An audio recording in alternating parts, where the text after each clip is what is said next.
ছেলেরা ভালো করে দেখে নাও। আজকে আমি তোমাদের জন্য যে এই 50 নম্বরের যে প্রশ্ন আছে তার কিছু প্যাটার্ন টাইপের কোশ্চেন আমি কয়েকটা করে দিচ্ছি। এই ধরনের প্রশ্নগুলো ভালো করে তোমরা প্র্যাকটিস করবে, তাহলে আশা করা যায় তোমরা কমন পাওয়া যাবে। আমি এখানে একটা পেপার তোমাদের সলভ করে দিচ্ছি ছোট দেখে, 25 নম্বর মতন। দেখো, ফসিল পাওয়া যায় যে শিলায় সেটি হলো, এখানে দেখো অপশানটা হবে পাললিক শিলা, তাই তো? আচ্ছা, দৈর্ঘ্য, ভর ও সময় হলো লব্ধ রাশি, ঘনত্ব, মৌলিক রাশি কোনোটি নয়। দেখো, এই তিনটে হচ্ছে মৌলিক রাশি, এই তিনটে দিয়ে যেগুলো তৈরি করা হয় সেটা হচ্ছে লব্ধ রাশি হয়।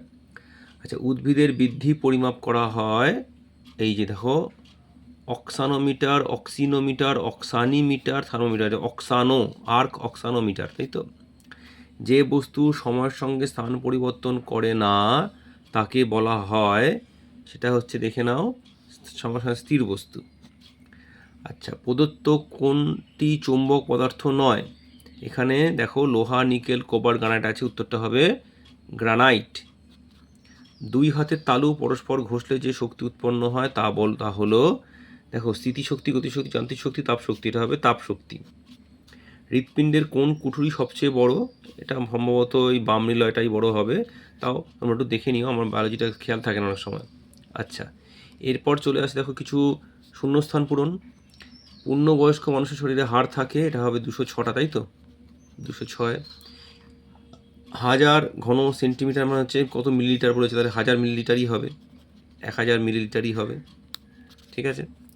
পৃথিবীতে সমস্ত প্রাণীদের খাদ্যের উৎস হচ্ছে সূর্য, খাদ্যের উৎস কিন্তু সূর্য।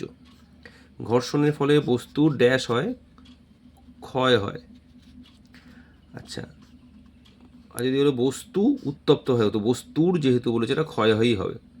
প্রাকৃতিক গ্যাসের প্রধান উপাদান হচ্ছে মিথেন, ঠিক আছে, মিথেন গ্যাস।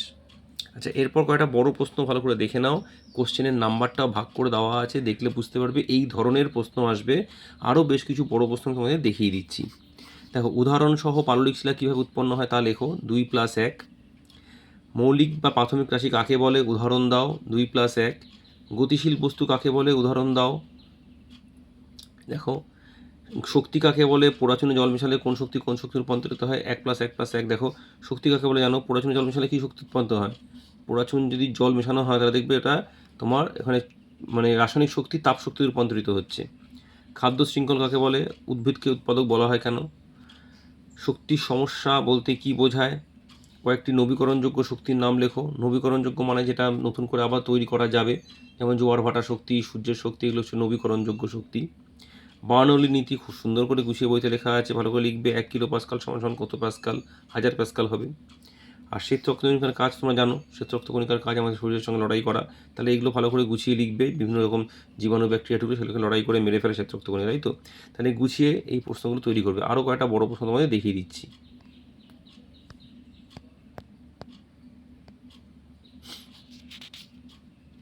দেখো, এইখানে আমি আরও কয়েকটা বড় প্রশ্ন বলতে এই পেজটা থেকে দেখো, দেখে নাও, এখান থেকে দেখাচ্ছি।